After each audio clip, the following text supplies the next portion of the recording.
It's been a day. It's been a day. And it's been a while.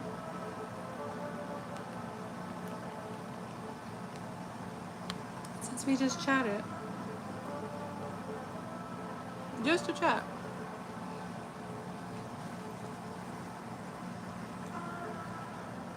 So good.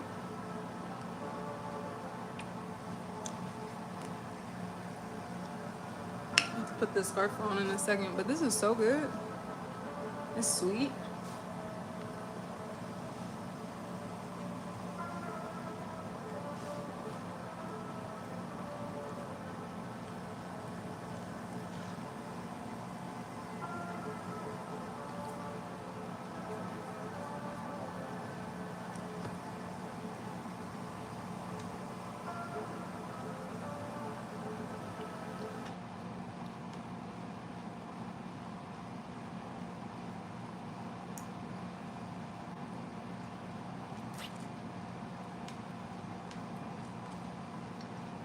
Shiitake.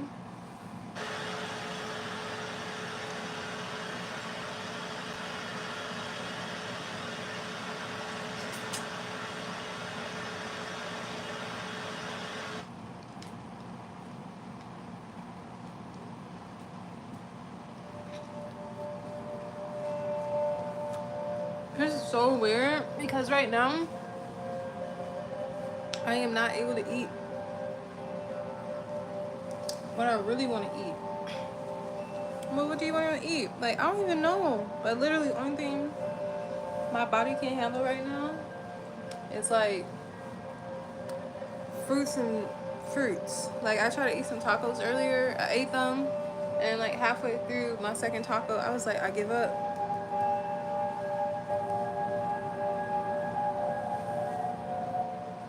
And then, what's the other part? So then I ate an apple. Now I just ate a plum. I got some grapes. I had a strawberry popsicle earlier. Not me not able to tie my own scarf down.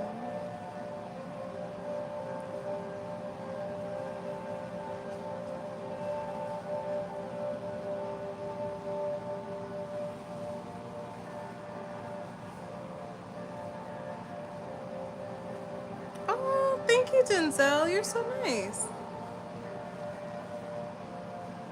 Thank you. I'm trying to like get it together right now. Do.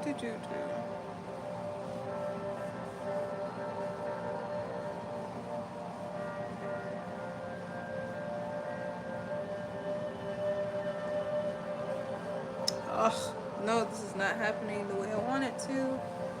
Jesus.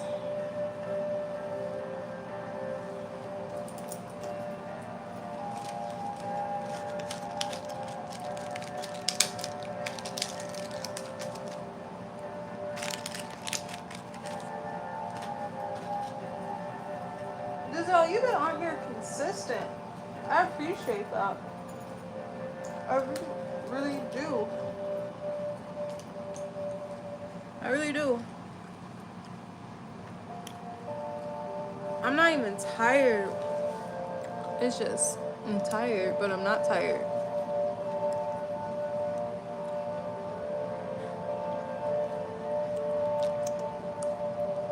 That's crazy.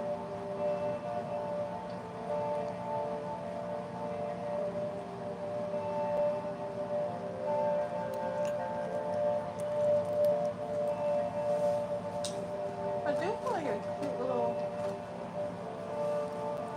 lippy lip I like to wear.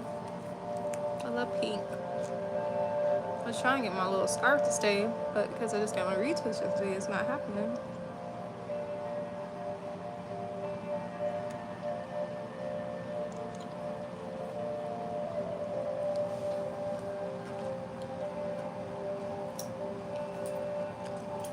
You have insomnia?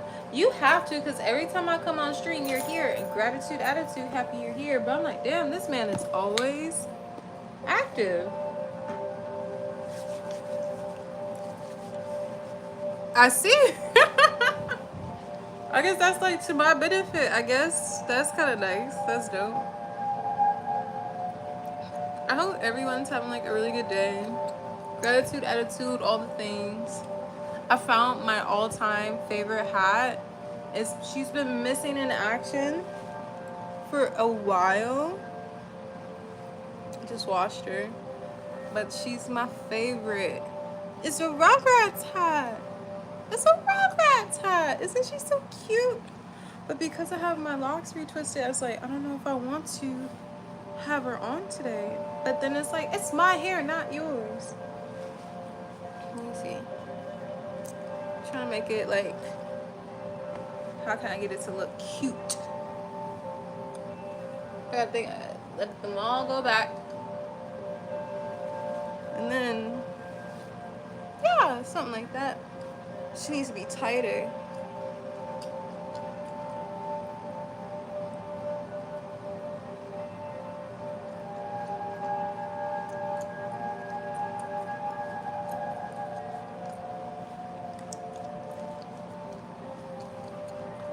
There we go. And this is so cute, my little Rugrats hat. Isn't she adorable?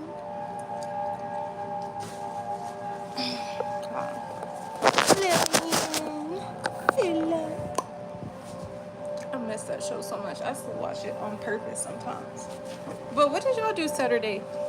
I seen a party bus at like 2 in the afternoon. I said, must be fun to be drunk in the middle of traffic. That's crazy. Hi, King Kane. How's it going? I'm just chatting tonight. No like real hard activities. Just catching up with y'all. I move in 3 weeks, you guys. 21 days. I'm so excited. I'm so excited. I'm so excited. I'm so excited. What have y'all been up to? What have y'all been on? I just want to catch up with my chat and see what we want to do here with this channel, to be honest. Hi, Anthony Alexander. Oh, I used to have a best friend. His name was Alexander. I miss him.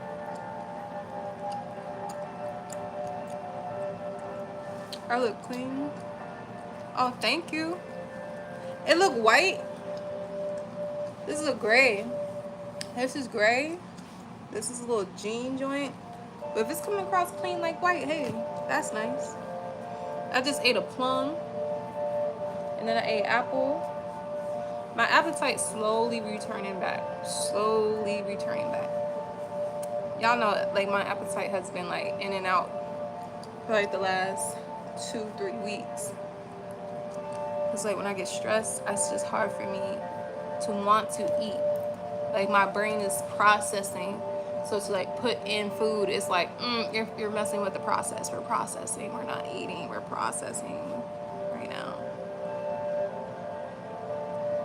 My screen must be too bright. That's okay. You're good. As long as it looks clean, right? Keep the channel the way it's going. It's relaxing. Thank you, Denzel. I appreciate that. Because sometimes I get irritated with my little algorithm. We were on a strong flow for a really long time. And like right now, like views are still going up, but not nearly as consistent as it was. And then subscriber count is still going up, but like in the last 7 days, it was 68 subscribers, which is the least amount since I started taking my channel seriously. So I got a little discouraged a little bit, but that's okay. I'm gonna just keep showing up every day, regardless of what the numbers say. And that's the reason why I show up every day, because of days like this where it's like when I think I'm doubting myself, like, okay, what's happening? What can I do different? What can I do better? And like you said, just keep being you, keep doing things. And I think that's what ends up changing a lot of people's journeys, because they want to keep up with the numbers, you know? But I just want to keep up with y'all. So I hope you guys are having a great day, a good time. My name's Cimonealise, if you're new here. I stream daily on beauty, self-care, and more. Teach you how to love and pamper yourself from home, from a licensed esthetician point of view. And massage therapist, that would be me. I really love I like making my friends feel special. I really love making whoever's around me feel seen. Um, I feel like life is about just enjoyment and how to enjoy each other's company ultimately and fully, you know? You juice today on the Yaki Green genetic juice. So much energy. Where is that? What is that? Share the chat. What does that mean? But yeah, so like I really love um even with my mom, like my mom, she stopped eating chicken like 6 years ago, and like she don't really eat any beef or any of those things. She's like, she doesn't like to be called a pescatarian, but like she very much is like mindful about the things she eats too. She goes walks every day, she journals daily, she reads her devotion before she puts her feet to the ground, and I admire that like discipline she has, you know, to stay committed to her relationship with herself and God. And like, so she inspires me to want to do the same. And I feel like I take after that part of her. Like each one of us as her kids take a little bit of her and like we transform it into like our full selves. And I feel like I have like more of my mom's holistic self-care part, you know? Meaning like, you know, like I said, I'm a licensed massage therapist of over 10 years. I'm actually about to do 2 clients tomorrow because they know I'm moving. They're like, you're what? Can we get on your books? I was like, yeah. Matter of fact, let me send out a little mass text to the clients who I did see all the time, letting them know like, hey, catch me if you can, because you're not gonna catch me again after this, you know. And who else? What else? And then like I'm licensed for aesthetics. Hey Kenny, and that's like skincare, meaning like facials, makeup, full body waxing, lash extensions. Like I'm literally a walk-in spa. At any given moment, I could pamper someone with my bare hands and put them to sleep. I'm so confident in that. I don't think you understand. Like it could be me and the most world-renowned, prominent, legacy, whatever massage therapist. They could have like a whole arena dedicated to them. I still think I can out massage them. Like, like that's how I feel about myself. Like you might know everything. You might even got all the trophies. But let's go hand for hand. You know how people like to play band for band? Let's go hand for hand. Let's see who can really do this shit. Who do this or who talk about it. Like that's how I feel about my massage, you know what I mean? And I'm so confident in it. Like I've had doctors, chiropractors, endocrinologists, like people hunt me down. Like where you go? Where you been? Where are you at? Like literally people will hunt me down. I heard you moved to this place. Like people will stalk me on Facebook or trying to find me. Like, yeah, like her. Where are you going? Which is also a good feeling because it's like to be known in a way that people really, you know that phrase like you may not remember someone's name, but you always remember how like they made you feel. I love that feeling because like even if we don't have a good conversation, once I get you on the table and like we spend time together, and I think it's such a beautiful time because we don't even gotta talk. It's just like I listen to your body, and like they even tell me, I've had people who literally be like, I've traveled all over the world. I've been to Thailand and I've been to Chile. I've been to this side and that side. And blah, blah, blah. Is this a new technique? Is this a new strategy? Is this a da, da, da? I'm like, nah, this is just me. I've never had this. I love this, da, da, da. But, Uber execs, everything you could think of. Founders. And my mom was talking to me today. She's like, I don't want to whore you out like this, but I just want you to know, like, let's massage as many people as we can, eh? I said, okay, mom. She literally said that. She's like, I'm not trying to whore you out like Chris did Kim, but you know what you need to do. I said, oh, okay, understood, mommy. You guys are stunning, I'm sure. You know, gorgeous people, God's children, all the things.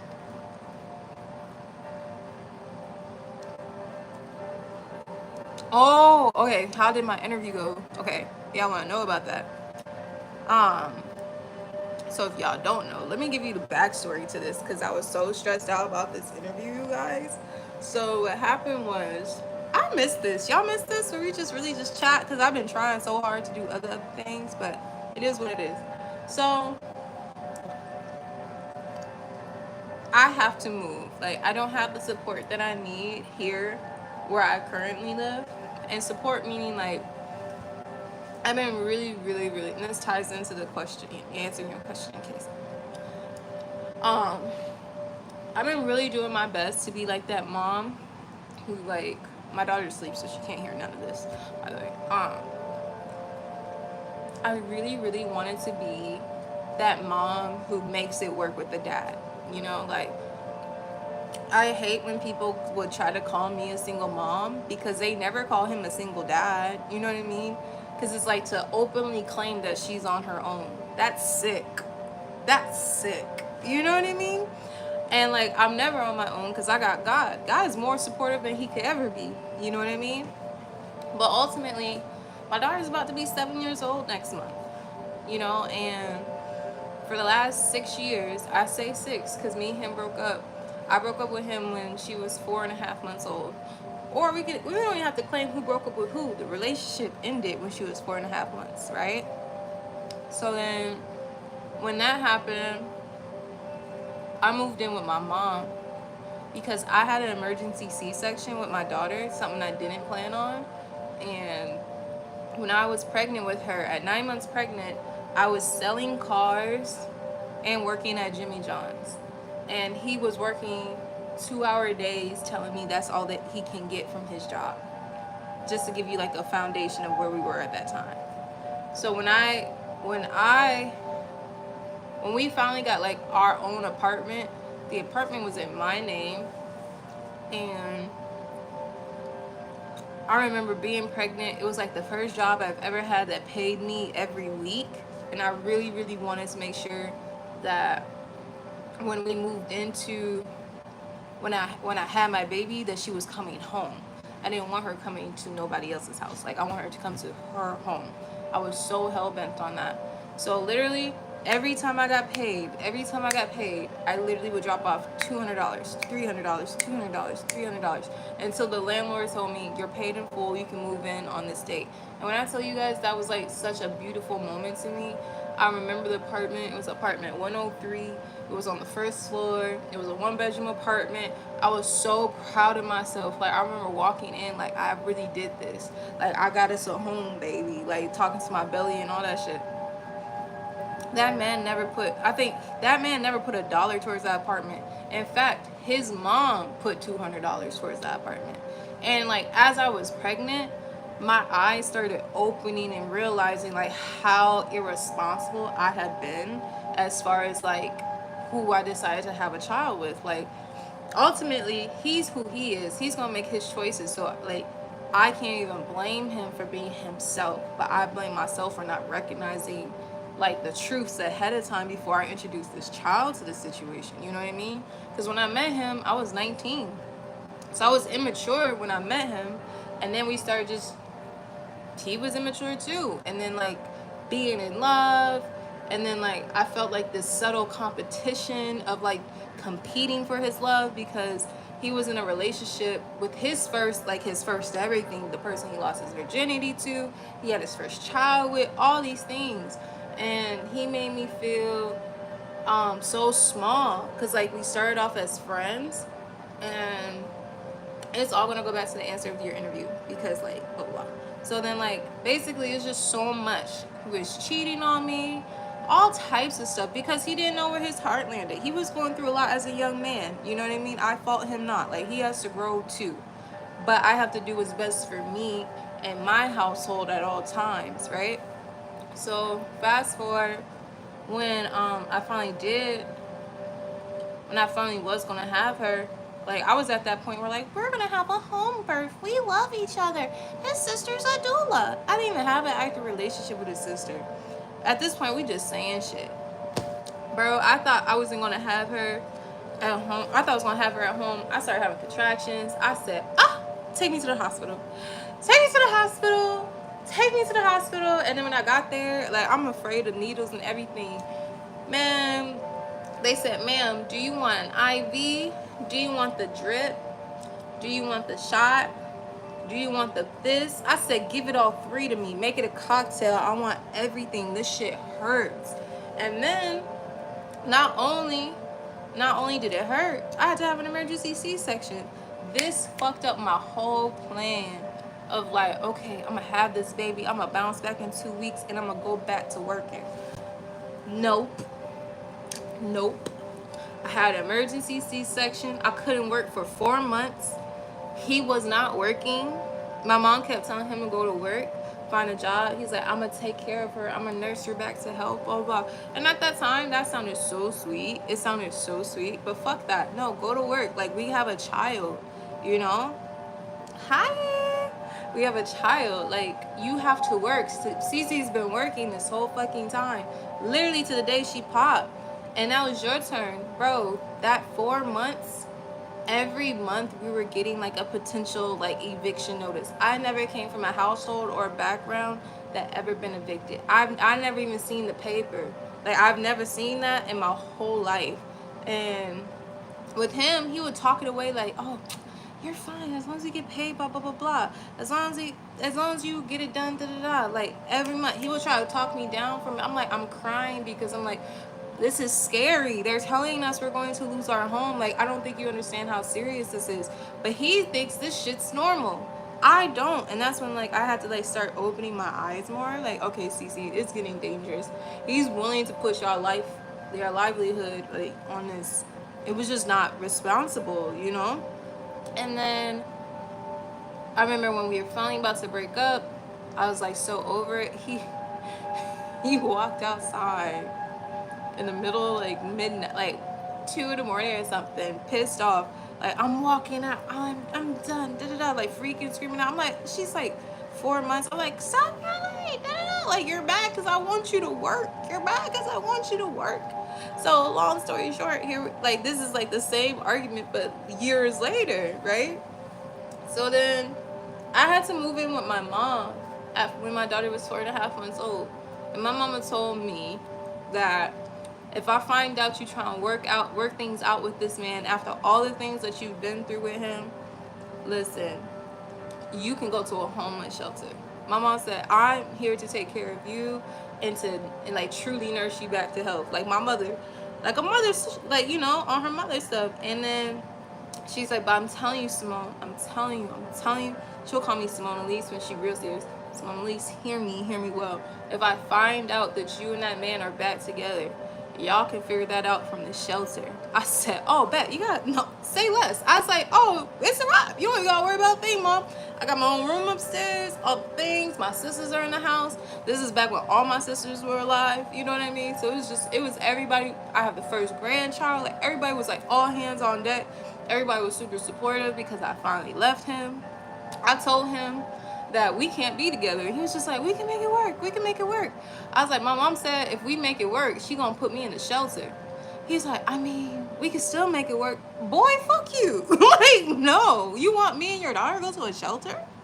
To a shelter? To make it work? Just so we could be with you? Get the fuck out of here. It was sick. I was like, in that moment, I realized sick, twisted, and demented. So then, move forward in life. Da-da-da-da. I preface that to say, I have been trying in and out between that point in time to now of trying to like, hey, when you want to see your daughter? Because like, we lived with each other only one other time. He came to live with me, and this was when my baby was like 2 years old. I had my studio apartment, and he was pretty much like floating. He was still living with his mom when I met him. And then when I met him, he painted this picture that his mom had like mental health or whatever. Like, my mom has these personal things going on, so I'm there to support her. And that I didn't see her for like the first 6 months of us like really talking and being with each other.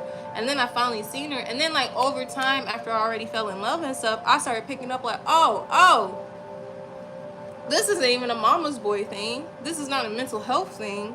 This is you don't want to grow up thing. Like, you don't want to be accountable for your own life thing. And like, to be honest, like, it was just not my problem to solve. It was not my puzzle to understand. I just put myself in a place that had no place of being. You know what I mean? And nuts. So as we're like trying to figure out this co-parenting stuff, I'm just like, hey, at the time, I just want all this is gonna go up to my interview and why I was so frustrated that week. Okay, so then trying to figure out how to work. I remember I used to work for my mom, so then I would work from home for like 3-4 years. I used to work from home. Now let's say the first 3 years I worked from home, right? My mom paid me. My mom had a very successful business that she afforded me the opportunity to stay home. So that was another one of our arguments, was just like, I don't have a mom like yours. And I'm like, so? I don't have a mom like yours. Like, don't say shit to me because I'm grateful for my mom and your mom does other things. Like, I can't fault you for the mother you have. Don't fault me for the mom I have. So he, in his mind, thought because I had a supportive mother, I don't need support. Like, she got you. No, like, do your part and like, don't worry about what my mama doing for me. Be grateful that there's someone who supports your child and your child's mother. Don't be in my mother's pockets paying attention to what she does for me.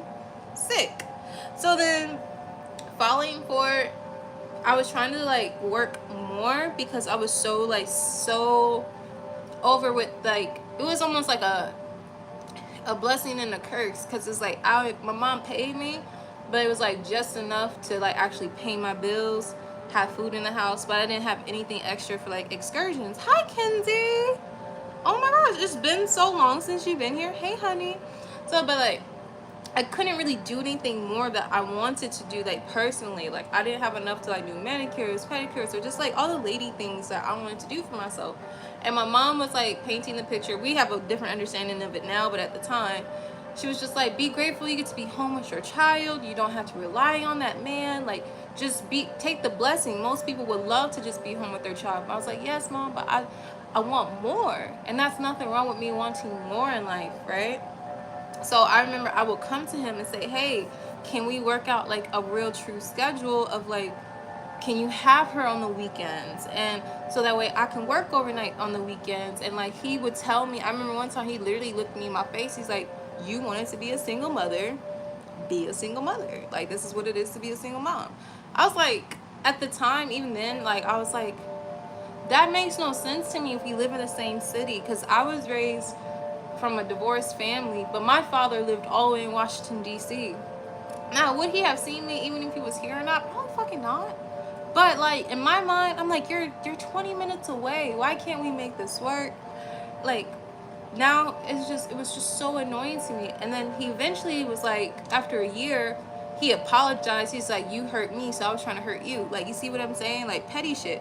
Why would you want to hurt me while I'm raising your child? Just sick. So then finally we got to the same page where it was like, yeah, you can work, I'll work, make sure I don't work the weekends, and you can do your overnight job. And like, he'll come to my job to bring her back to me. And when I tell you, this only lasted like 3 weekends. This lasted only 3 weekends, because on the 4th weekend, this nigga went to Nebraska. You have never been in Nebraska your whole fucking life. He's like, oh, I gotta go to Nebraska this weekend, so I can't watch her. I'm then telling you, I just started these jobs. He's like, well, this family member of mine can watch her. No, the fuck they can't watch her. Like, no, the fuck they can't. And so we started these battles again. He's like, you just want to control everything. She's quite literally and legally my responsibility. If I fuck up, I can be arrested for neglect and everything in between. If you fucked up, it's just expected. There's actually no legal recourse other than if you physically harm her. Like, that, like, no. I was so frustrated, so fucking frustrated of always trying to like figure out this co-parenting situation with this person who's just not trying to do it. And then I'm like, can I just get a regular routine schedule, like expectations of like, how often are you gonna get her? Is it every weekend? Is it every other weekend? Is it you're bringing her? Am I dropping her off? Are you bringing her and dropping her off? Like, can we get some can we get some consistency here? And literally, I will always get this message of, you're always trying to control everything. I'll be there when I can, and you can come get her. No, what the fuck is this? Like, literally trying to like push me around about like how I'm supposed to co-parent with him. And because I was not open for feedback after all the shit he has done, it was just like, yeah, I do want to control everything, because like I have to make it work for me and my household. You literally have 2 kids, and for some reason you feel like it's okay to be like this part-time father with full-time benefits. Like, get the fuck out of here. And I remember one day he insulted me by saying, you really think I don't do my part? And I'm like, you don't get up and clean nosebleeds. You're not at doctor's appointments. You don't show up to these activities. And when I say activities, I put Nani in jiu-jitsu. I put her in soccer. I put her in swimming. I put her in ballet. You have never showed up to none of these things, nor have you asked about how they're going. You know what I mean? So it's like I'm constantly trying to keep her having a active lifestyle, and you think that you don't think I do my part. No, nigga, I don't think you do shit. Like, the only reason why I pay child support is because the court obligates you to. And then there was a brief moment when he wasn't, and like I was like, hey, we still need the money. Like, what are we gonna do? He's like, well, what do you need the money for? I'm like, are you fucking kidding me? Like, I get it for her directly. He doesn't do that shit. There has never been a single Christmas where he has bought gifts. There's never been like a birthday where he popped up like, happy birthday, this is for her. Every major holiday, every family event, every core memory is always with me and my family. So here I am always trying to make shit work with this person. And then the last, like the straw that broke the camel's back is this message he sent me that I needed to, this summer was like the last straw for me, which actually activated me to apply for a job transfer. So what's it called? Nani was in summer camp, right? All summer. I paid for it out of pocket.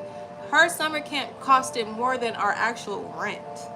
It costed more than our rent for her to go to camp. At this point, I felt like I was going to work to pay for camp, right? When camp ended, there was these full 2 weeks between summer camp being over and school starting that Nani had to just be home. I just got so I have PTO, but I just got my new, like my annual PTO on July, right? 2 weeks paid time off, right? That's used for vacation time, right? I had to use my full 2 weeks of paid PTO for that last 2 weeks of summer when I just got it. And then even the year before, all my PTO went towards Nani being sick or having an appointment. I did not use a single day of PTO for like, oh, I'm just gonna relax today, I'm going out of town today, I got a trip this week. All my PTO always goes back to like being a mom, because the parent on the other side is not supportive. So then when I had to do that, I asked him, because he actually didn't have a job this summer, right? He was not even working this summer. And this is not a dig at him. This is just the reality of the situation. He didn't have a job this whole summer. He was sitting on his hands waiting for something, and it didn't come. So I told him, I said, hey, can she spend that whole 2 weeks with you? Because she's never actually spent like a full 7 days straight with her father before. He's like, you're not going to make it seem like I don't spend time with my child. I just spent 4 days with her. I said, okay, 4 days out of 6 years. Like, when's the last time you actually spent like a full week with your child? You stay having company at your house. You always talking about, I don't have these type of resources in my home. You're a man, go find them. I'm a woman and I find them. You're a man, you should definitely find them. And then because she's with me all the time, neither one of your kids live with you. To me, it's no excuse. And my grandfather Ben told me this, whatever.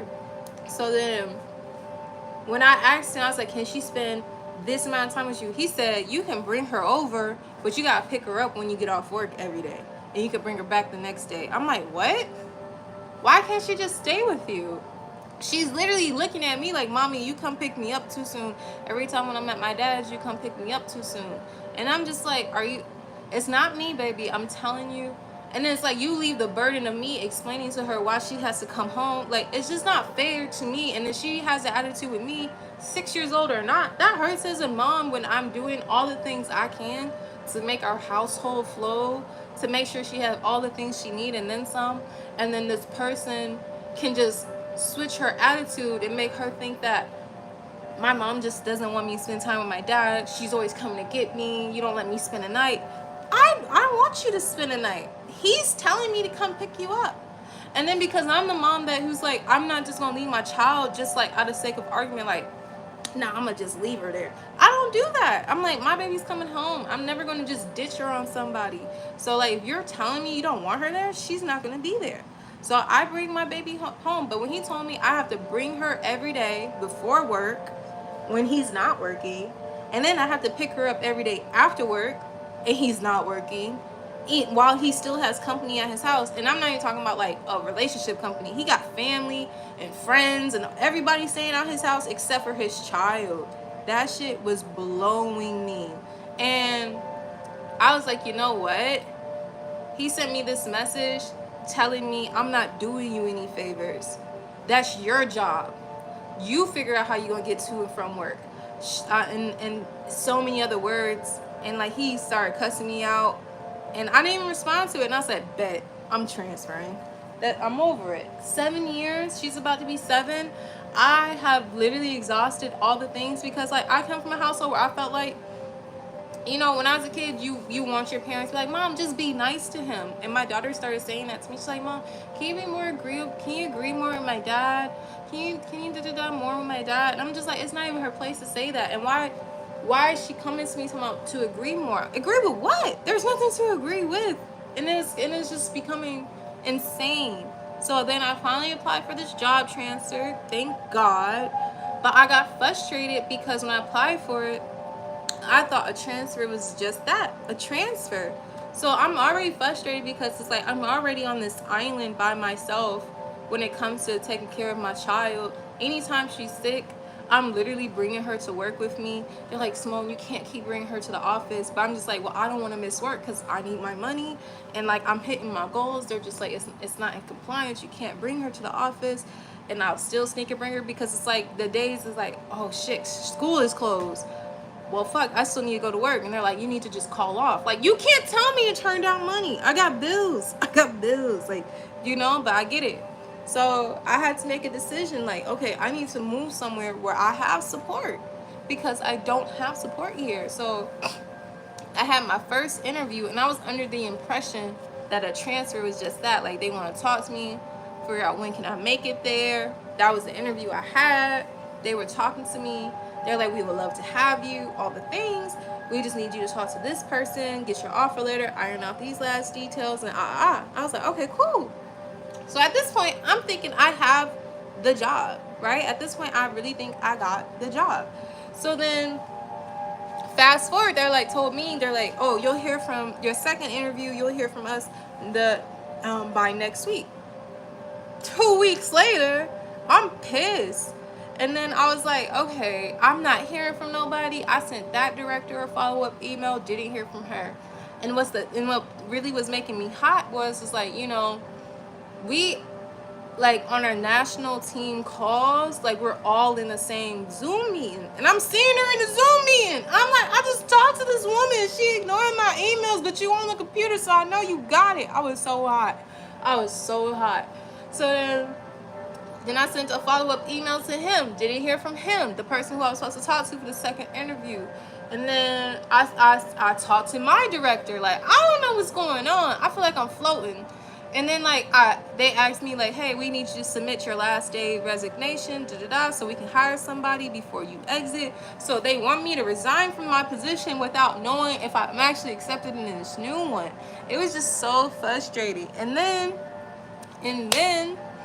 I finally heard from him, and he told me, you gotta go through the new hire process just like anyone else. And because I never heard from him before, and I don't know his baseline of speech, I took that as like a shot. Like, oh, you a new candidate. That shit don't matter.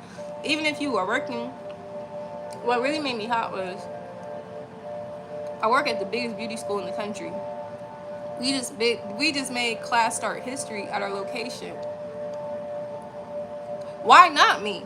I do the job now, but they're treating me like a brand new person, brand new candidate, and that pissed me off. So then finally spoke to him, but then look, this what got me.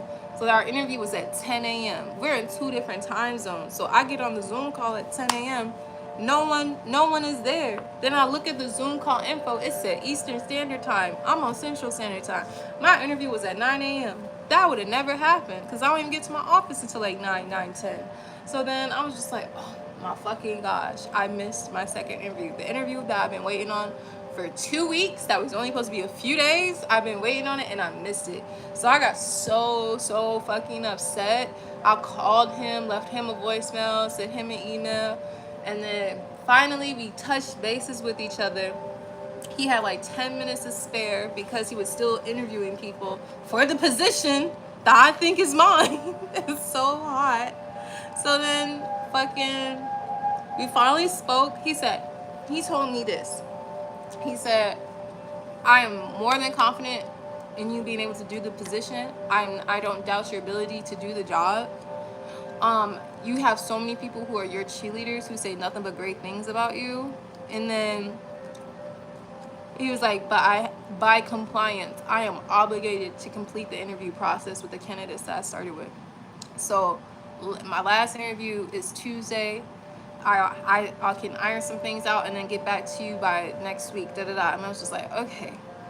And I was like, well, heads up, my last day here is October 7th. And he was like, fair enough. And I was just like, hey. He's like, you'll hear from me way before them. Like, just let him know, like, like, I feel like I was chasing you down. And then I even told him throughout the interview in that short period of time, like, hey, I was under the impression this, and this. Because I was told we would love to have you here, this, that, and third. So I'm already moving. And he was just like, oh, you're already moving. He's like, I heard you was moving, but like, when are you going to be here? I said, oh, I touched the ground on this day. I leave out on this day. I'm already coming. I changed my number. It's in the system, like everything. And like, basically, like, I'm just waiting on y'all. So that's where we are with the interview. And that's the reason why I'm like, so like, I was so frustrated because it's like all this bullshit, which is why I'm trying to leave. And then this is like that last hurdle, like really like getting in my way to get up out of here, bro. King Kang said, I can hear the frustration in your voice. Breathe, let it go, and don't let it change your vibration. Focus on your journey, prosperity, and abundance. Just don't shit on him while flying high. No, I would never. He's God's child. God gotta do his work on him. But I'm still human. I am a follower of Christ, but I am not Jesus. And Jesus knows I'm a sin. I'm not saying that's an excuse to sin, but get out my fucking face and off my fucking phone. No. And I was over it. When I sent the text message he sent me, I sent it to my mama. Because my mama is always like this neutral party. She's like, I don't get in y'all business, I think y'all should figure it out as parents and da. But she makes it very clear I'm her daughter. And I feel like I was so kind to him. Like, the things I've done in the last 6 months, in the last year, let's say that in the last year that I have done for him because I thought it was the right thing to do. So like, my mom was having a hard time moving into her last apartment. These movers were playing with her, all this stuff, and she was just like, Cece, all this stuff is just the movers. They left all my shit on the truck and they just not coming. Do you know anyone who can help me? Well, in my mind, even though I didn't have a good relationship with this man, I said, you know what? Her dad's a professional mover. Let me call him and let me see. And at this point, we weren't even talking. But I was like, hey, my mom needs help. She has a truck full of furniture and she's all by herself. Can you please go help her? She's trying to move into an apartment.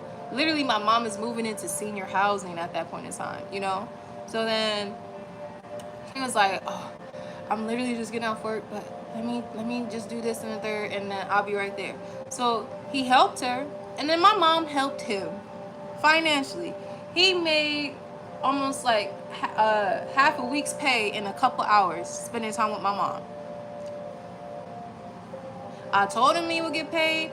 He didn't know how much he was gonna get paid, but my mom paid him more than well. I didn't have to give you that opportunity, you know? And like I could have totally told somebody else to do it.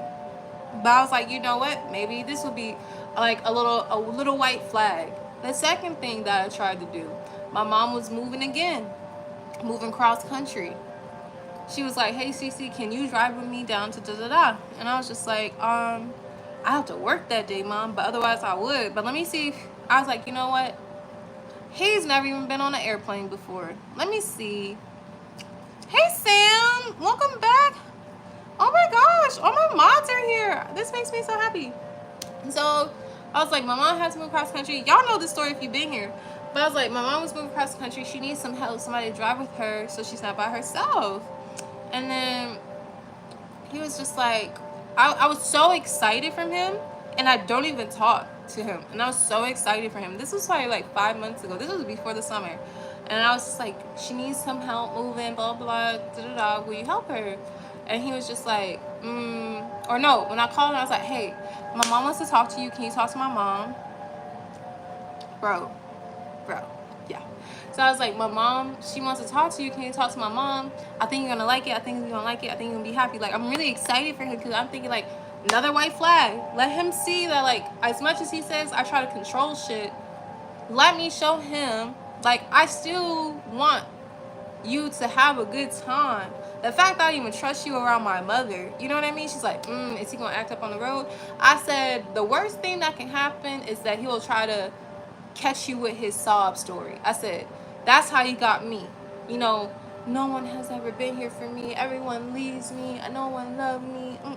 And in my heart, because it's so big, it's like, oh, let me be the band-aids to all your wounds, you know? And that drained me. So I told my mom, I said, Mom, he gonna hit you with all the worst things that ever happened in one day. He gonna try to trauma bond with you. Don't let it happen. I literally told her that. I said, don't let it happen.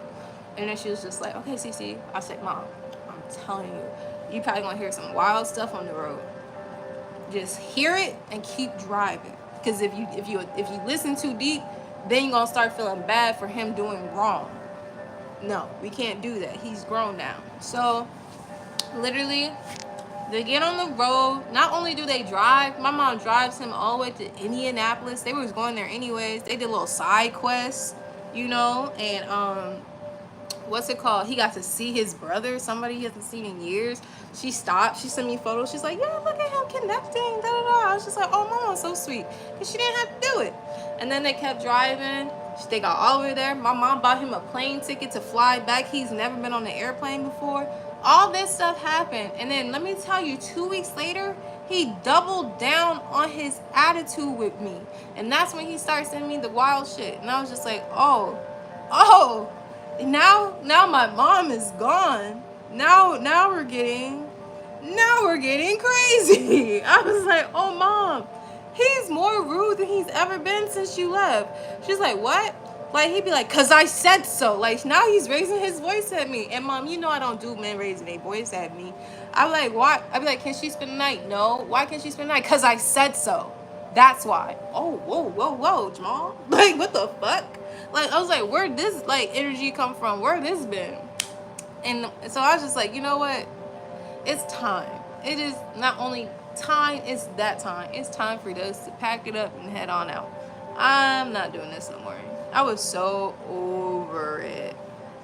So over it. Not saying I'm checking people's history.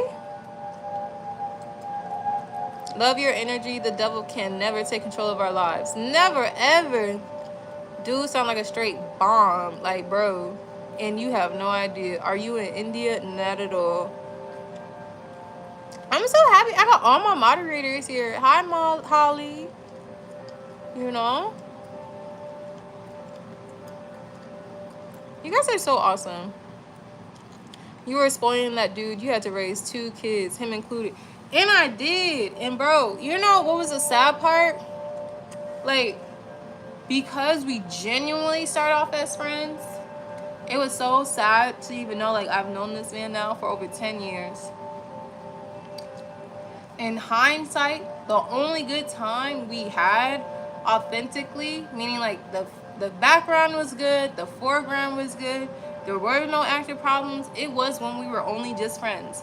Like, never had intimate, never exchanged, never flirted. We was just friendly friends, like friends. We was having good conversations. He helped me get a job.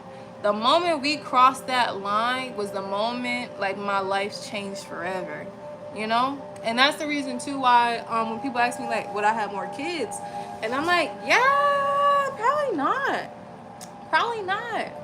Like, if I have another, like, I want to get married, like, I want a husband, I want my daughter to have siblings that she has active relationship with, because, like, siblings are such a beautiful dynamic.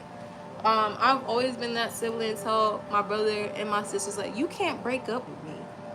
I would literally say that to them mid-argument, like, you yelling at me, you getting loud, you all rah rah rah, like, you can break up with me or something if you don't sit the fuck down and shut the fuck up. Like, you can't leave me. Like, you know what I'm saying? Like, even when you upset, parents can get divorced and abandon you. I'ma always be your sister. I'ma always be your sibling. Like, I would literally tell them that. Like, I don't care who you fall in love with. You can't dump me. Like, I would tell them that all the time. And they're like, you're so fucking weird. I'm like, we could be 60 years old. I'm gonna outlast every relationship you ever had, because I had you first. Like, that's how I think of my siblings. Like, you're mine before you theirs. And I know, like, Bible God's word, like, when people go off to have their families, you abandon, you, like, leave your mother and your father to create one. It didn't say shit about your siblings. You're like, you know what I mean? You're very much still my brother. You're very much still my sister. And this is a forever thing. And can't no man's penis or no woman's vagina stop it. I'm not in competition with them. Therefore, you cannot break up with me. I am here forever. So, like, I want to give my sister that, you know? Like, we can always work this shit out. Because siblings are pieces to your puzzle. When you don't understand yourself, you lean on your siblings for that understanding. They truly have insight to the parts of you that you don't want to understand, because you all pass through the same womb, and biologically speaking, quite literally, you each have genetics of each other within you. There's, like, you guys are, like, you know what I'm saying? It was meant for you to get through this shit to get to sugar. Thank you. I believe that. I believe that, because guess what? I ain't never going back. You can't convince me shit ain't like sugar or shit ever again. Ever again. Now, this is brown sugar. I don't want brown sugar. That's still shit. Get it out of my face. I don't want it. I don't want it.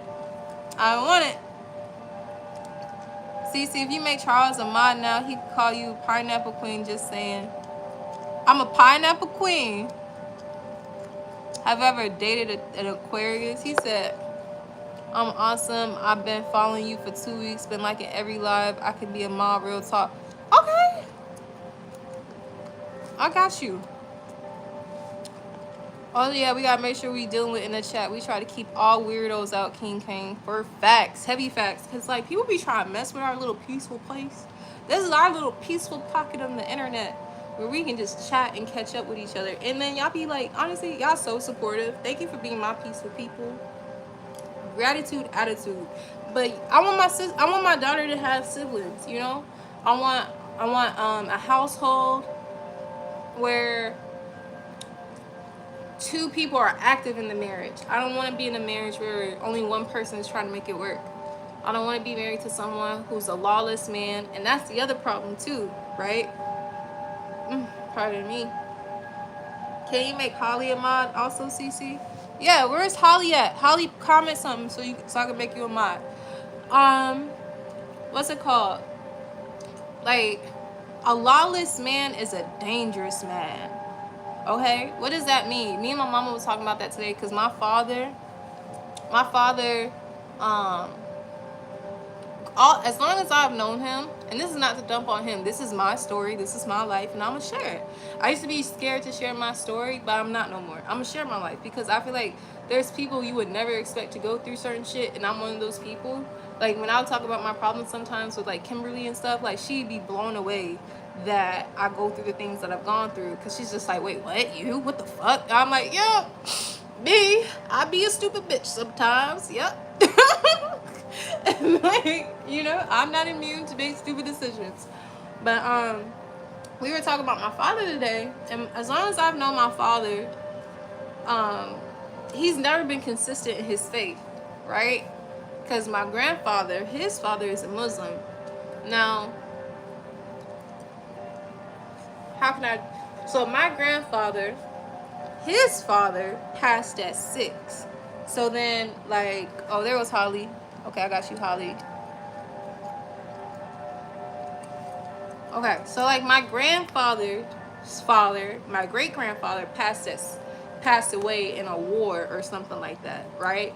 And then so my grandfather lost his dad at 6. So my grandfather reared himself, and then he found his faith and became a Muslim.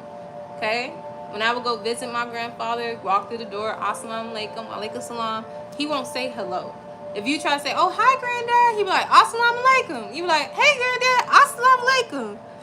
Hi, granddad, assalamu alaikum. I'm like, all right, wa alaikum salam. Hey, baby. Like, he literally was like thick with that shit, bro. Thick. And me and him had the same birthday. Like, I love my grandfather deeply. Like, that, I actually had a more stronger relationship with my grandfather than I did with my actual father. I spent more time with my grandfather, spending summers at my grandparents' house, not at my father's house, even though they lived in the same city. You follow me? Okay, anyways. So my grandfather firm in his faith. My father, I would see him go back and forth from praying for Allah and praying to Christ. It was very much confusing. And I felt like my father was a lawless man. I think faith to him was loosely based. I think he thought of God, but I don't think he believed. And then also too, I don't think he ever trusted. So those are all different things, right? So then I'm saying that to say, when there's a lawless man, meaning there's nothing that can hold him accountable, there's nothing that can tell him to do better, there's no person he looks to as leadership, that's dangerous, because that means any and all actions are excusable because it's me. Okay? That's scary. That wow, the history from your family is amazing here. Oh, thank you, Sam. I love that. Oh, raise it to here. Oh, thank you. So then, not like on a P. Diddy front. He's not harmful. Now, he was just a whore. That's two different things. And I mean this with respect. Because he cheated on my mom for over 10 years. And he was a clean cheater too. Because my daddy fine. Like, my father fine. He not an ugly man. He dressed well. He smelled good. He wear a designer. He clean. He's a man's man. He played ball. He played tennis. Like, he got like that Mekhi Phifer look to him. Like, he was 90s black man fine. Like, that's my dad. Like, he got baby hair waves. Like, my daddy was fine. Right? That's the problem. And all the hoes were on him. I remember going to like real estate appointments with him, and that man up in the house and girls adjusting dresses on the way out. Like, my daddy was a whore. like what? He was him. Timothy. I feel him. Like, the whole world is on you. The men's love you. The girls is on you. Like, don't, like, life is good. You lit in your city. Like, he from DC. He's selling cars. He getting money. He's selling houses. Like, you could not tell my daddy nothing. I got a house with a pool in the back. My daddy had the houses with like the 2 stairwells and 4-ways. Like, he would have big houses, all the things. He would have big houses. He would have nice condos. He would have all types of stuff. Every time I see my father, he was always like doing stuff. But he lived his life like a bachelor. He treated me like his sister, not his daughter. And he never felt like he was obligated to do any different. And anytime I was around him, I was impeding on his lifestyle. So he would tell my mom to send me down there to spend time with him for the summer. I might spend the first day. He might even, sometimes he didn't even pick me up from the airport. He would have his sister come pick me up and take me to his parents' house, and I'll see him maybe later on in the week, and then he'll come get me maybe the following week because he going on a trip with his girlfriend and their kid. You know what I'm saying? My father literally bought me a dog because he knew he wasn't going to be spending time with me. He was always with his girlfriend, or his girlfriend's always at his house, or I can't be there because just he got things going on. Like, I was secondary. I was always secondary. Always. So literally, listen.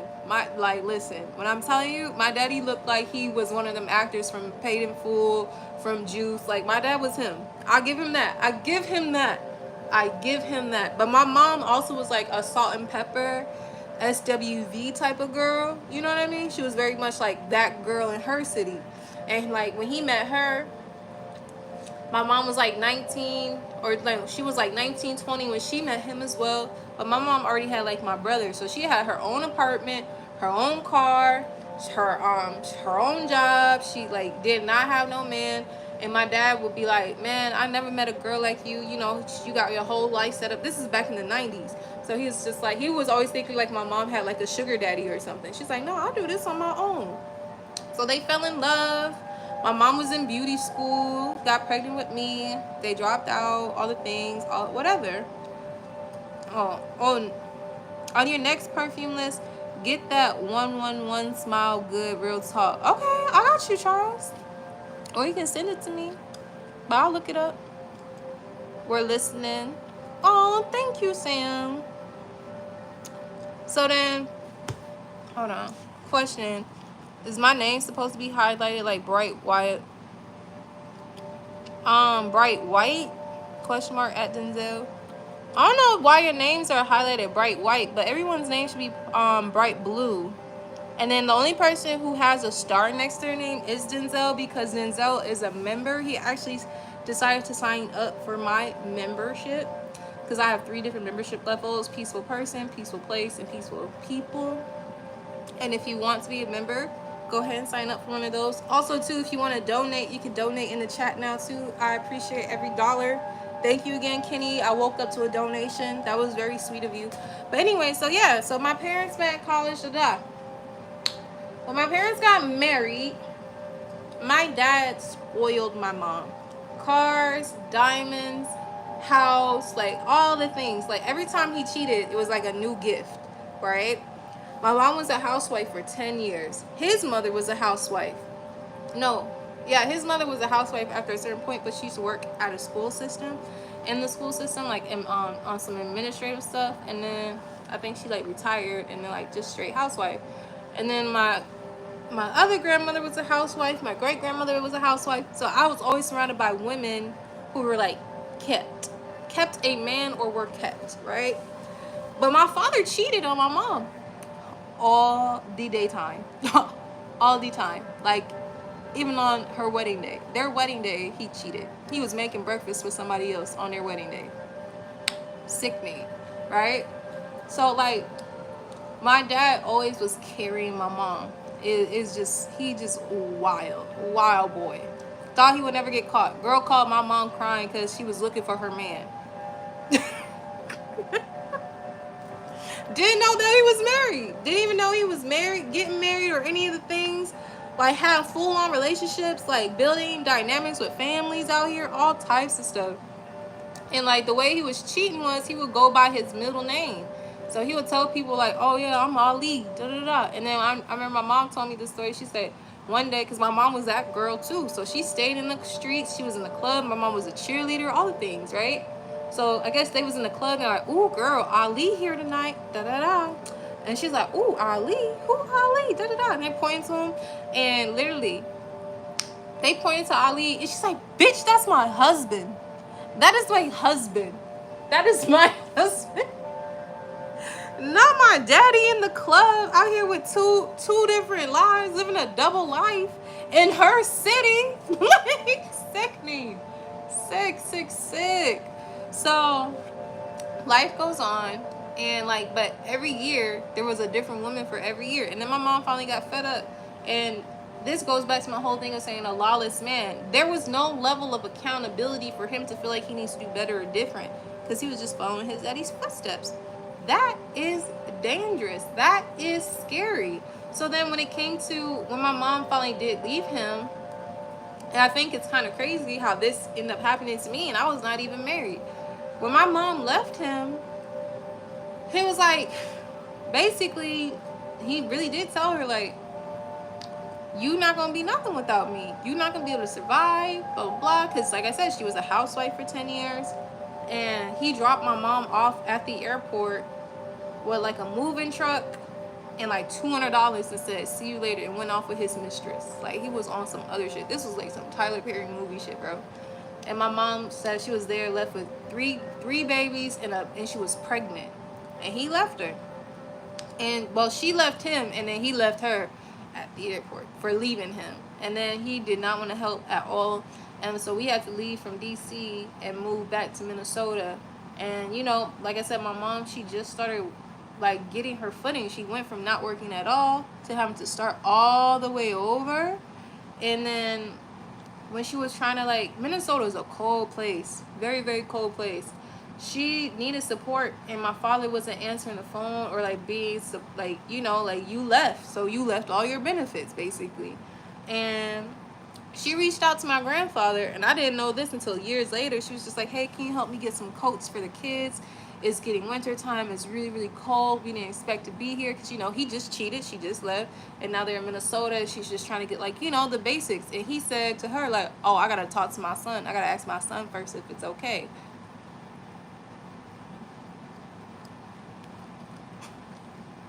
I can't make this shit up. And then, like, even my grandmother told her, like, as long as he's coming back home to you, you know, as long as he's coming back home to you, you're the one with the house, you're the one with the ring. You just need to be grateful, basically. And my mom was like, okay, I know my mom might not be Claire Huxtable. She may be more like a Good Times mother, but at least my mother would never.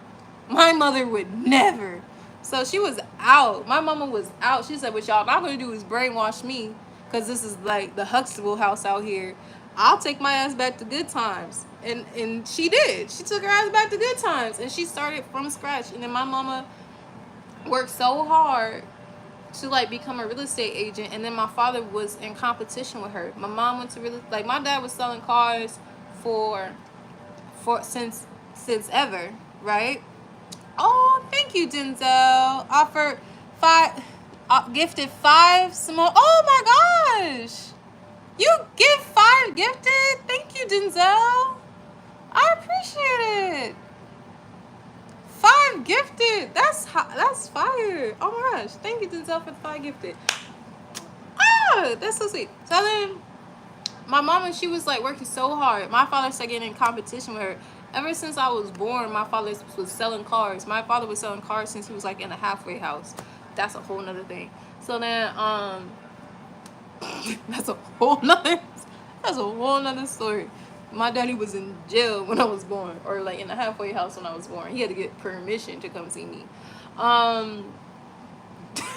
Life is sick, bro. So, when my mom decided to become a real estate agent, her best friend helped her pay to get that course. And my mom not only did she become a real estate agent, she was the first black woman in the state of Minnesota to be an appraiser, a broker, and an agent all at once. And, like, the fact that it took so long for that to be a first, that was crazy. And then I can't believe we got some new members. That's so cool. Thank you so much. That's so exciting. You guys have to click it if you want to claim that gifted. And so then what happened next was, when my mom became that realtor, why did my dad want to become a realtor? And then not only did he become a realtor, then he became a broker. Boy, you sell cars. But now he copying her. That's what I took it as, because I was like, I've never heard you talk about this before. And now that my mama doing it, you doing it. My mama get a black Acura, he go get a white Acura. Same car, same series. Almost like anything you can do, I can do better. My mama go get braces, this nigga go get braces. It was sick, bro. It was sick. It was sick watching your father completely trying to undermine your mother all the time, right? And then when it came to us, he just always treated us secondary. And so then it's like wild to see that, like, how I ended up in a situation when a man was like, oh, you don't want to be with me, then I'm not going to be the supportive parent, you know? And it's just like, damn. It's either all or nothing. I got to be with you or you're not going to be a father. Sick. That's sick. And the reason why it made it more sick was because, like, my father came from a 2-parent household. He has his mother, he has his father, God rest my grandfather. But you know what I mean? At that time, it's like, you come from a 2-parent household, so how can you be that way?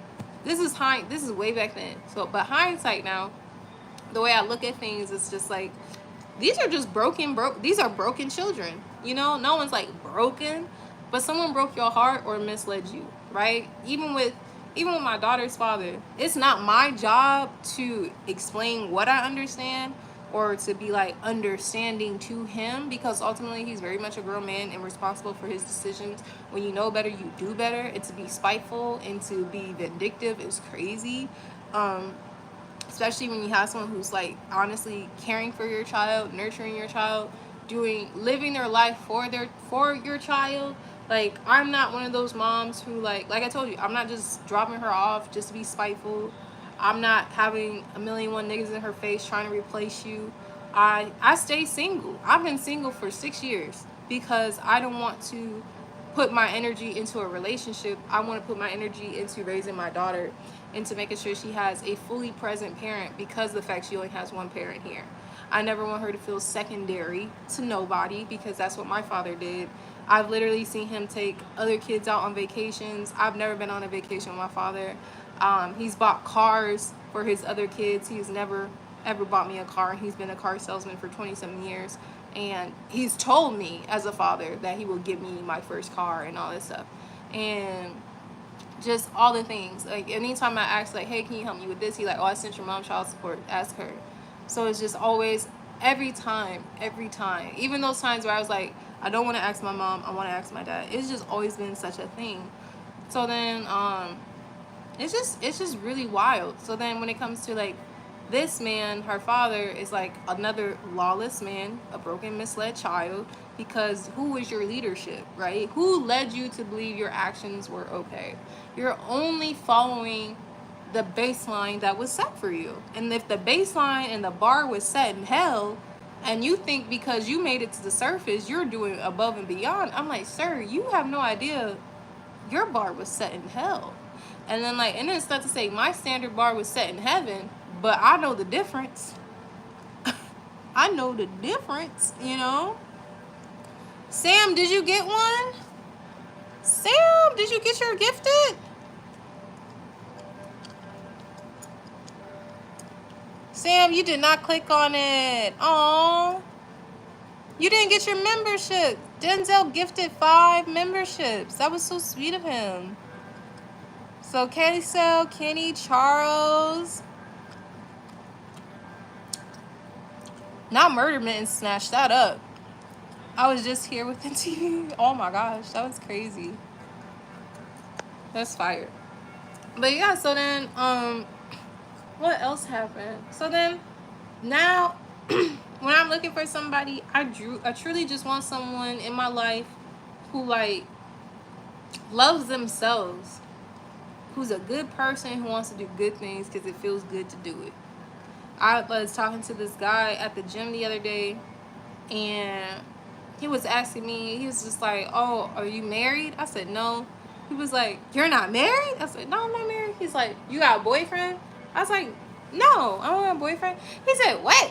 You have a boyfriend? You're so pretty. Like, why don't you have a boyfriend? And then I was just like, I just don't. I just rather focus on my daughter, you know? I just want to focus on her. Because, like, I feel like, and I think we talked about this a little bit the other day. It's like, you, as a kid, oh, good job.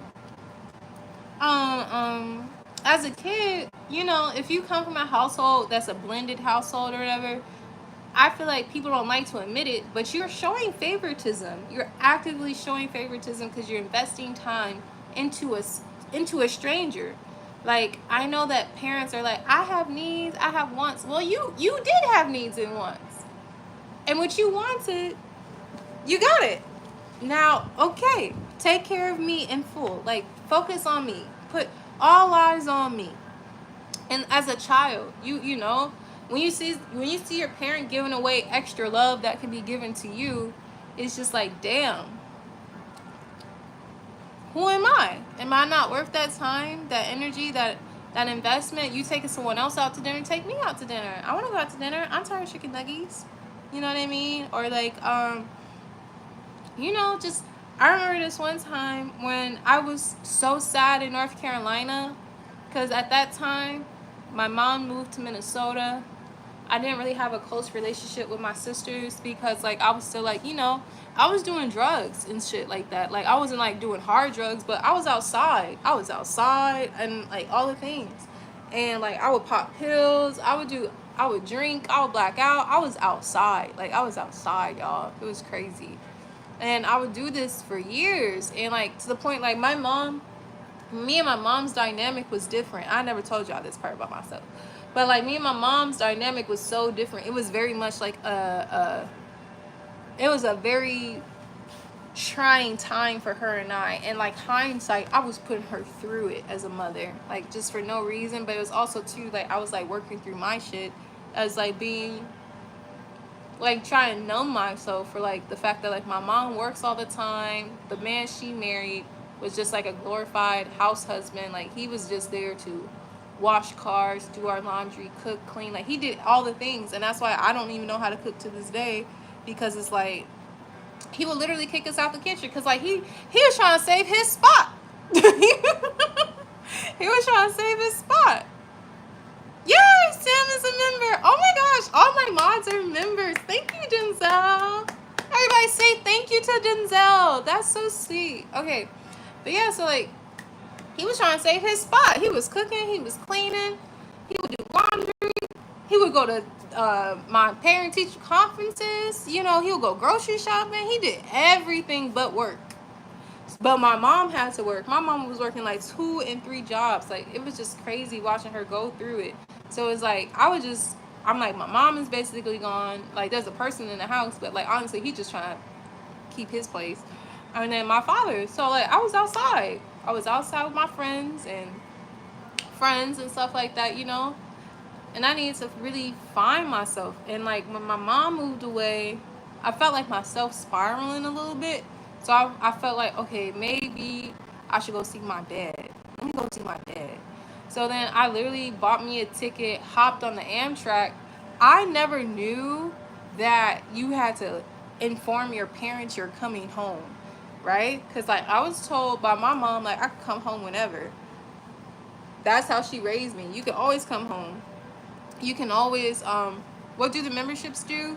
So the first level membership is peaceful person. Peaceful person, basically you get a badge, which is that star next to your name. The star will change colors over time depending on how long you've been a member. And then also too, you get like member only posts and member only lives. And then peaceful place is like one-on-ones where we can actually like talk to each other. I could teach you guys tutorials on how to do like massages, talk to you about like your self-care routines, all the things, or just chat with me specifically.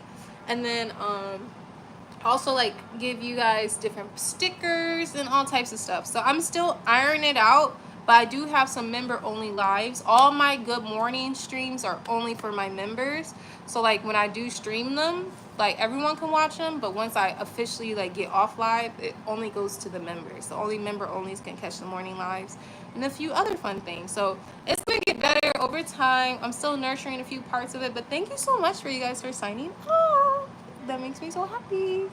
So anyways, wait, hold on. They last for a month. If you want to keep it, you have to go on YouTube under membership and purchase and add your credit card info.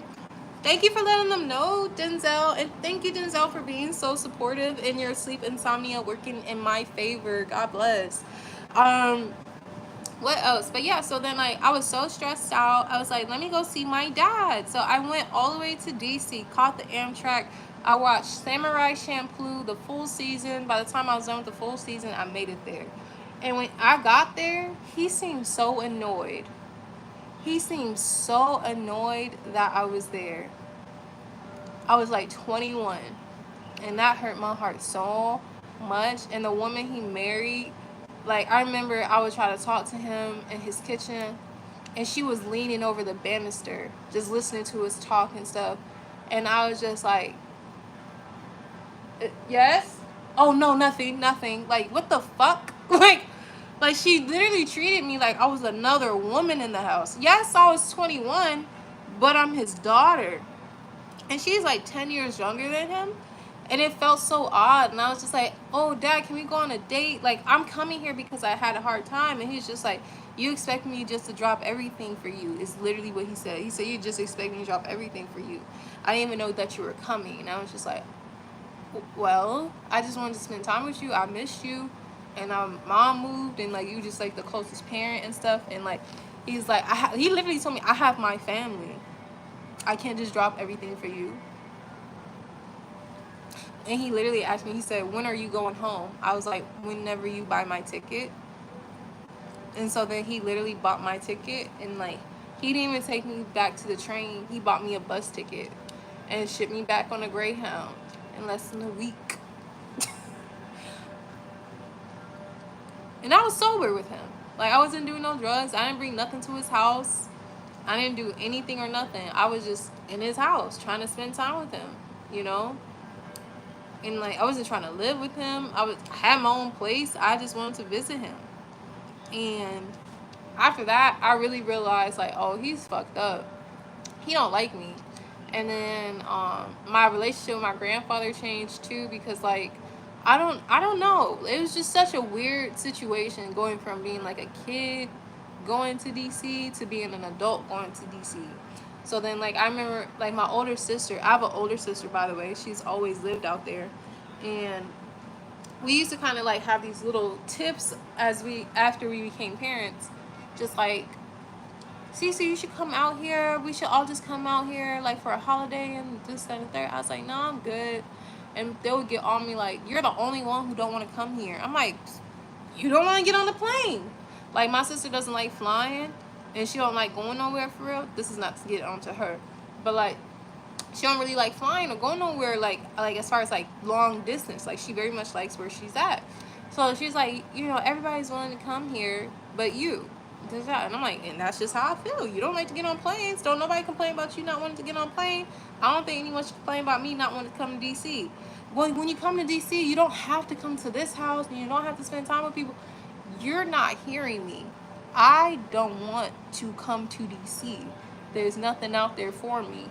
And it's more like irritating to be in a place where you know your literal other half of your family is, and you're like going out your way to not see them. Like, I'd rather just not go there, period. You feel me? And that's just how I stand, because of how I was treated, not just by my father, but my grandmother, my aunts. And then like, especially after my sister got killed, my father never really checked up on us for real. He never was consistent with anything. And like, honestly, that's the last time I even like heard of his wife or things like that, of that nature, if you will. It was just really all sick to me, just how he handled my sister's death. It just, all the things. So then it's just like, it's like a culmination of so many things that was happening all at once in my life, that is like, I feel like no one truly understands like my perspective or my journey.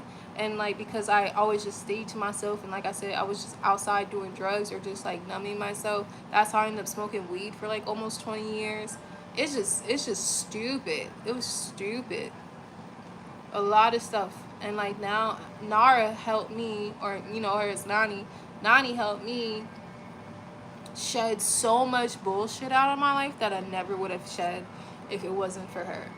Like, you know what I mean? And that's how, when I look at my parent, as far as like my father, or when I look at her father, or even like my grandfather, my grandmother, and just like, you know, they're a reflection of their times. You know what I mean? Like, my grandmother comes from a time period where like, she remembers getting kicked out of places and movie theaters for being black. She remembers you know, cousins getting hanged and castrated in the middle of the street. So like, her hatred for people in a different way.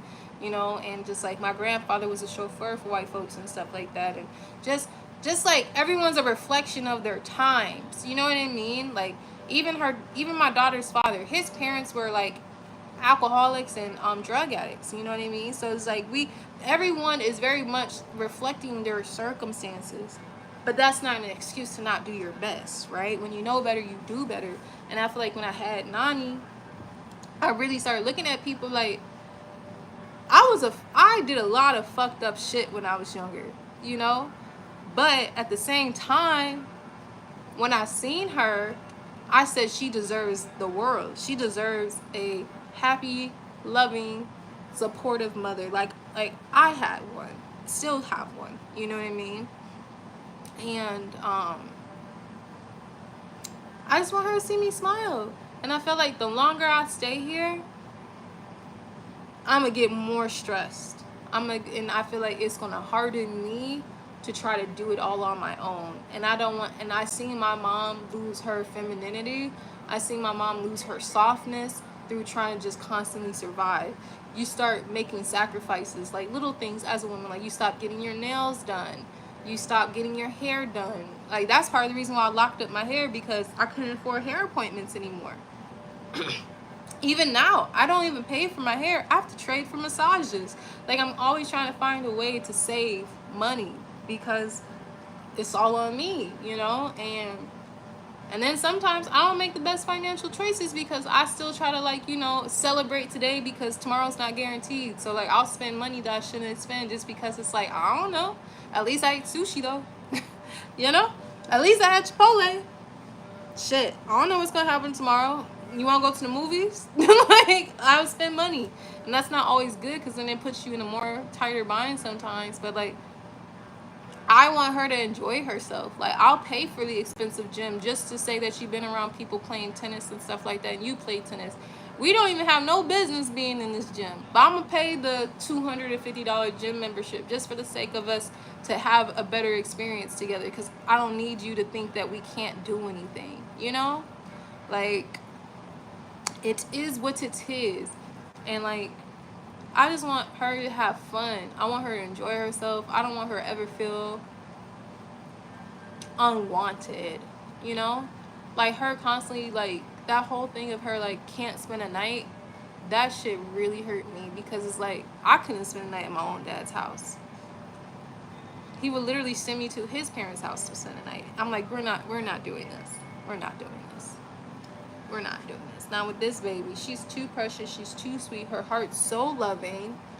And like, nah. That we're not doing this. We're not.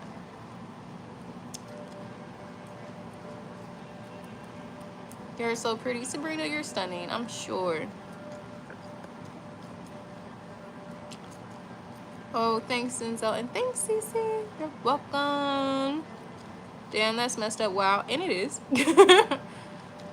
2 hours from DC, and I don't go up there anymore. It's way too congested. It is. And I haven't been there for a long time.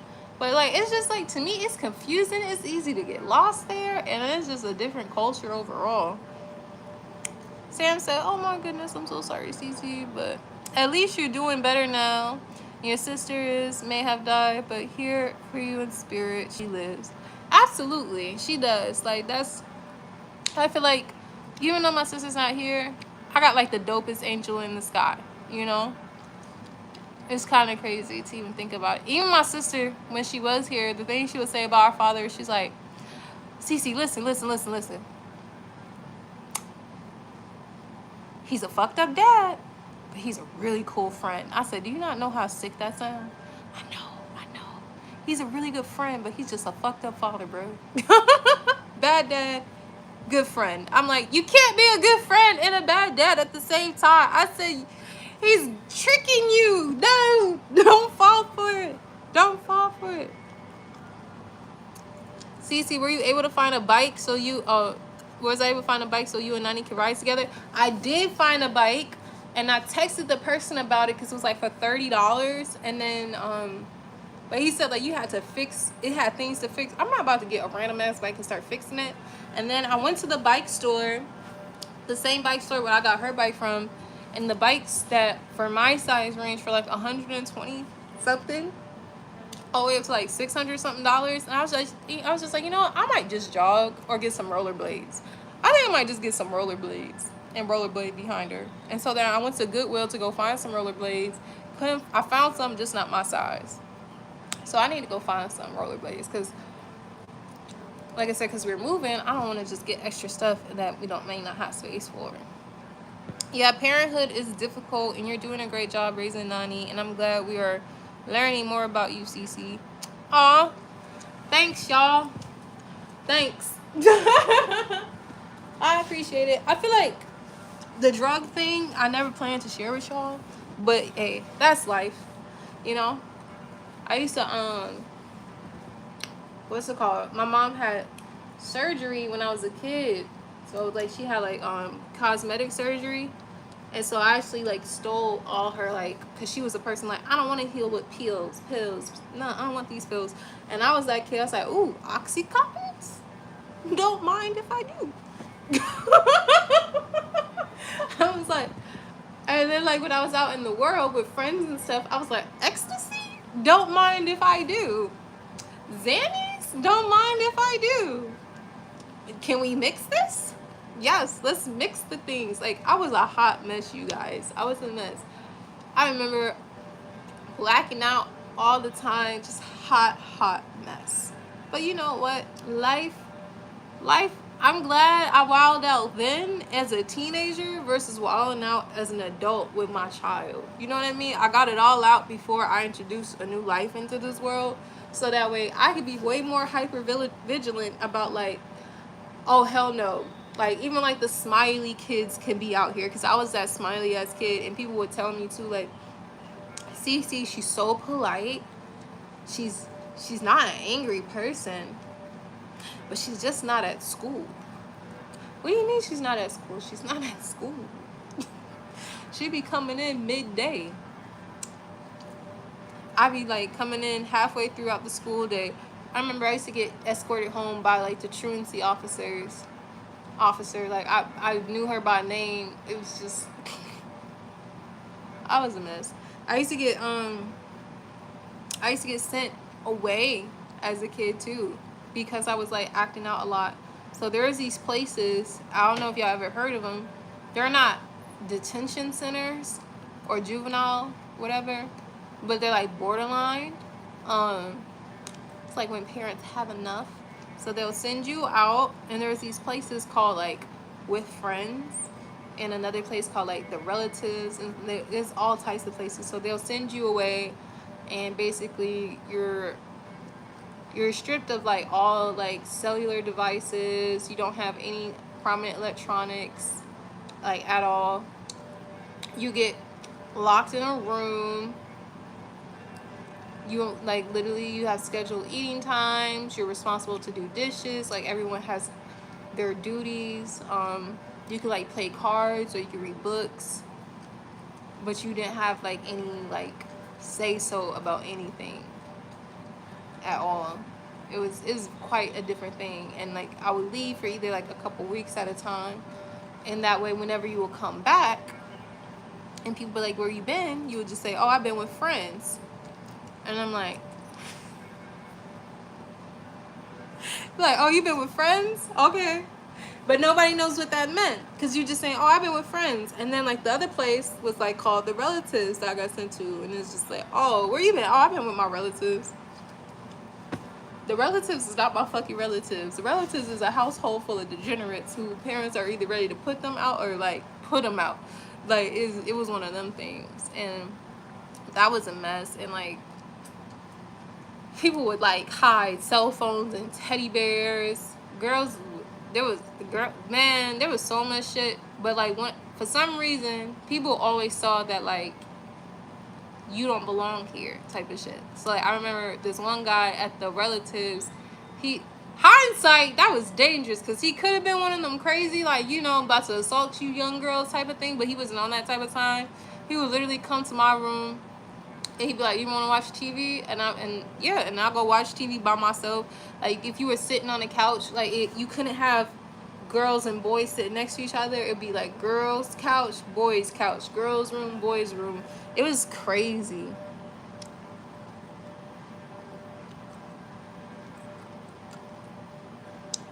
Slowly you're changing and sharing your old stories, and it takes guts and courage. Thank you, Cimonealise, for trusting us with your history, because it sounds painful.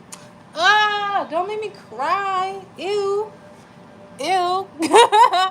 Because it sounds painful but encouraging, like how you change. Yeah, you know,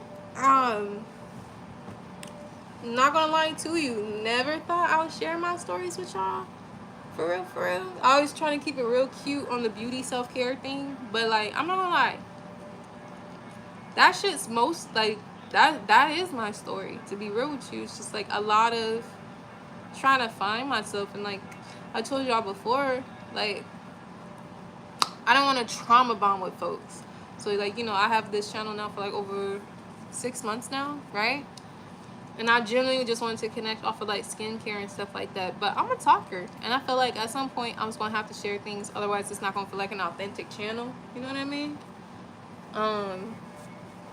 But yeah, I've always had like a really, really hard time with like connecting with people, because I just felt like I always had to share myself in a snapshot, or I would always try to convince people, or not convince,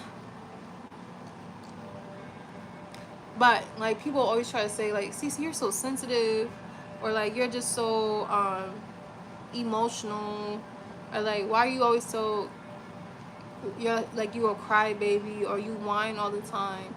And it's like, you have no idea the things I've dealt with or gone through, or the embarrassment or hurt that I've felt for the people who you're supposed to trust the most. Like, people be so hurt behind like girlfriends and boyfriends. It's like, nah, how about family? How about that family shit, bro? And not that petty shit. Not that like, so-and-so stole my shirt, or I missed my school dance, like so-and-so broke up with me. Like, I never care about shit like that. It's just like, you know, like I told you, like, my father don't fuck with me.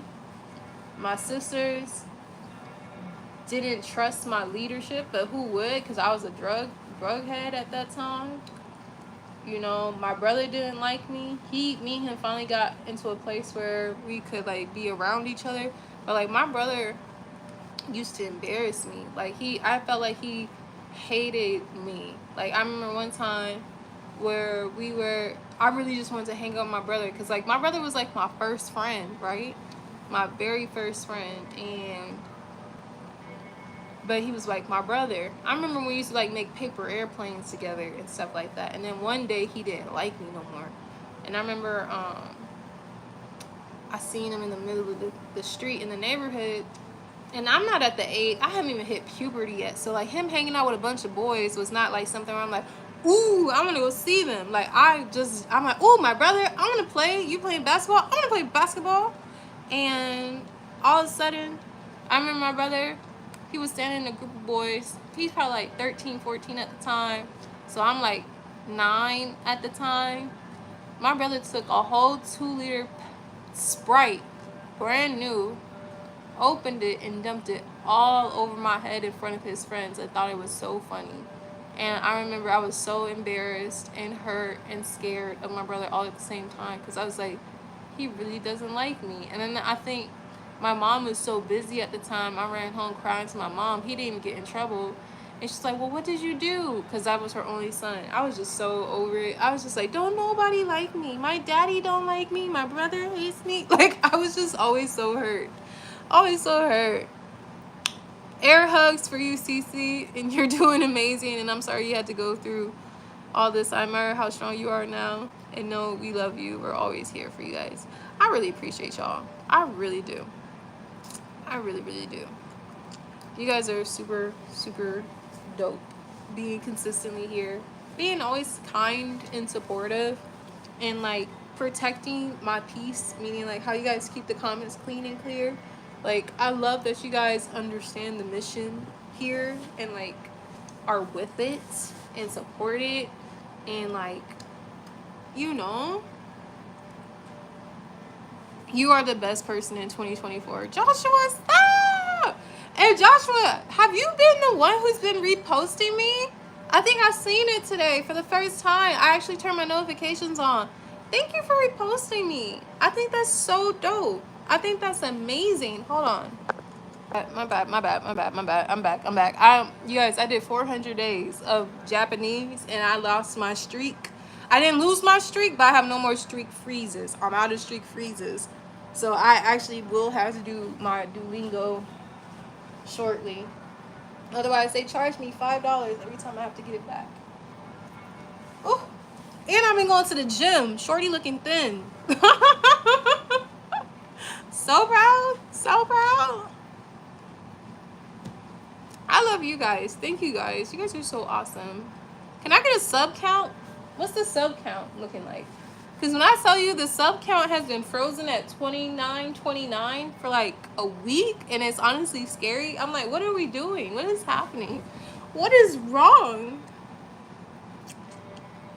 Thank you for y'all listening to my random, like, I just spilled all my personal tea out in the world. See, it's still at 2,900. It's not at 2,992, is it? Really? Is this brim crooked, y'all? 2,992? Because when I left, it was 2,929. Are you sure? Are you sure? That's crazy. Not that I don't trust you. I trust you.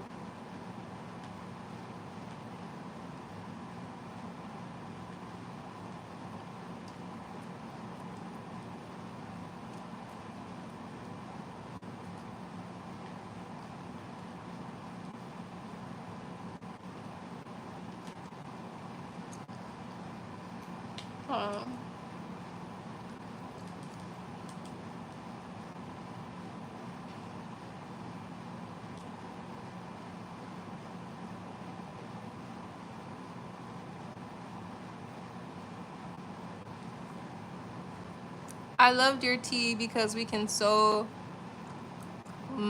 I loved your tea because we can so much and we can become famous. I bet you will do a podcast with someone famous and spill it again. You know, speak it over me. Speak it over me, y'all. Speak that over me. I'm not gonna lie to you. This is my, this is not a side quest for me. This is a mission. And I do plan to take this shit all the way. Like, I'm in it for the long haul. You know, you'll have people be like, you gonna disappear? I'm so deep in, I can't turn back. Like, there's only one direction for this. Like, I know everyone's, like, on James and Fuha's ass right now. But, like, that's neither here or there. I want to... Like, James had to convince Fuha to, like, let's do this thing. Like, let's do this, brother. Like, we're gonna do this, brother. And, like, I feel that. I feel that in my soul. Like, even if it don't pop today, it's gonna pop on a tomorrow. Like, there's gonna be one tomorrow that comes. And, like, I'm like, y'all, guess what? Today, I was on the Today, I'm gonna be on Like, today I'm guest spotting on blah, blah, blah. And one thing I really want, I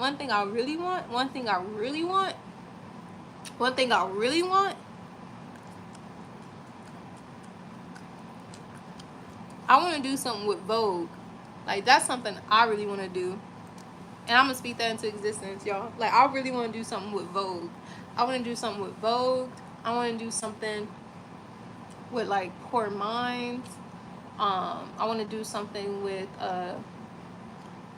Rory and Mal. I want to do something with what's it called?